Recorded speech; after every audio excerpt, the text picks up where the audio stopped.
Hi guys, today we're going to have a little look at moving as a pair.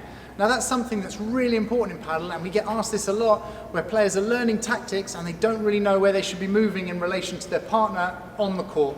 So hopefully you've already seen the basic court position video, and from here we'll be able to go into the tactics a little bit more working with your partner. Now for this video we're going to separate it into moving forward and backward up the court as well as side to side on the court. So this video might be a little bit longer, but it's worth sticking through to the end so that you can get all of the tips. So first we'll have a look at moving forward and backward up the court.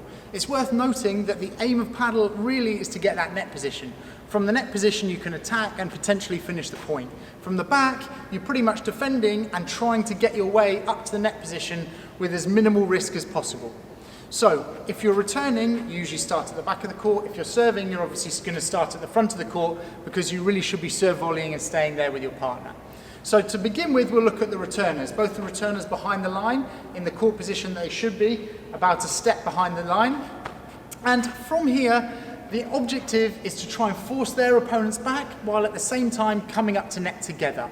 Now, you want to come to net together because if you separate, you leave a big gap down the middle of the court from the diagonal angle. So ideally, if you hit a lob or you hit a chiquita down to their feet, you want to come up together and that way create less space around you that the opponents can hit into. When you get up to your net position, you really want to hold this position as long as possible because obviously, as we mentioned earlier, this is where you can attack from. So if you are lobbed and it is possible to come back, hit the bandeja and then get back up to net, that's what you want to try and do. So even if my partner is lobbed and they can come up and hit the ball and come back up to net, then I will stay in my net position.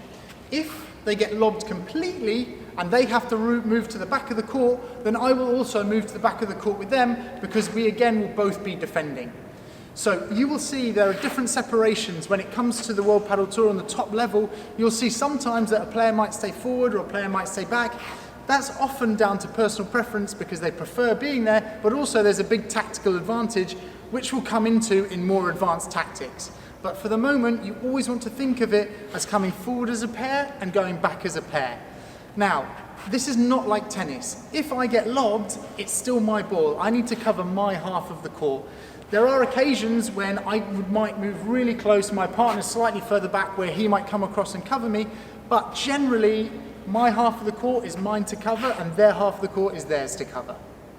This point shows two good examples. First of all, when the lob goes completely over the head, the two sprint forward to the net together and Marta moves back to be with her partner.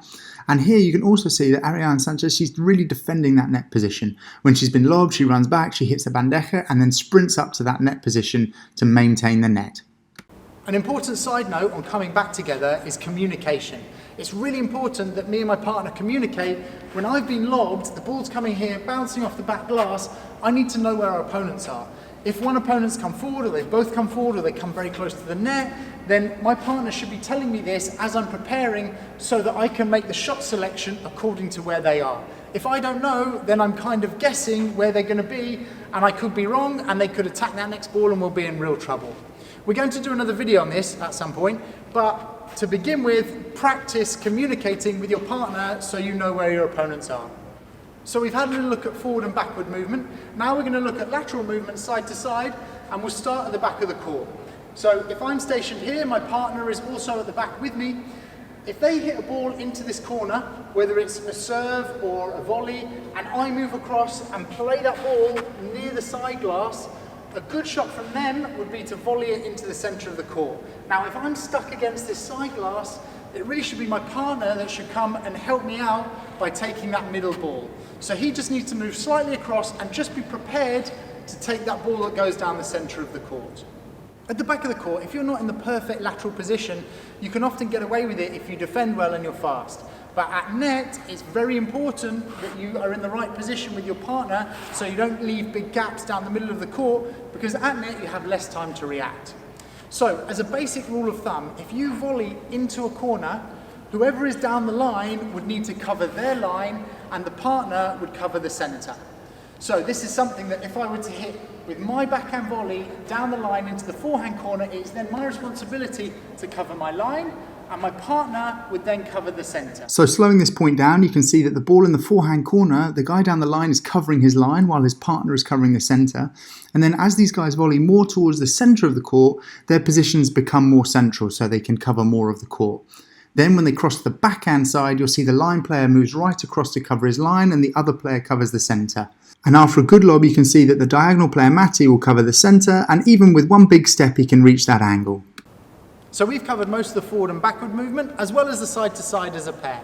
Now you're going to see some exceptions to this in the World Padel Tour, and I feel like I'm always saying this, but at that level they have to do things slightly differently in order to win a point. They really need to push the advantage to the extreme levels and find tiny gaps and change their positioning in order to catch their opponents off guard. So for your general competition, what we've done in this video, moving forward and backward as a pair, covering the gaps at net and at the back, this will serve you well and will help you win more points. I appreciate this is a longer video, and if you stayed with me till the end, thank you for your perseverance. Please make any comments down below, subscribe to the channel, and I hope to see you on the next video.